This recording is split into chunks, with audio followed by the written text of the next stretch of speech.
Драги зрители, аз съм говорителя на Научния институт за изследване на българските политици.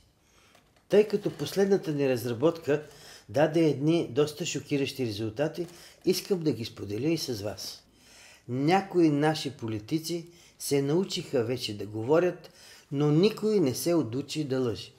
Тъй като този резултат е доста така стряскащ, искаме да го проверим експериментално, чрез един експеримент да поканиме най-изтъкнатите наши политици и с помощта на детектор на лъжата ще им зададем един единствен въпрос. Идеята за този тест е на кандидат-депутата от Реформаторския блок Антони Тренчев.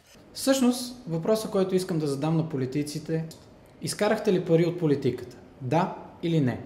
Искам да предизвикам Бойко Борисов, Сергей Станишев, Михаил Миков, Мая Манолова, Лютви Местан и Николай Бареков. Извинявайте, от техническия отдел ни помолиха това лице, ако може да не участва в теста, защото ще се повредят уредите. Нека всички заедно седнем на детектор на лъжата и да отговорим на този простичък въпрос с да или не. И за да не ме обвинят в липса на последователност, заявявам сега, тук пред вас, че първият законопроект, който аз ще предложа в новото Народно събрание, ще бъде за това: политиците да се явяват на детектор на лъжата всяка година и да отговарят. С какво сте се облагодетелствали по времето, когато сте били във властта?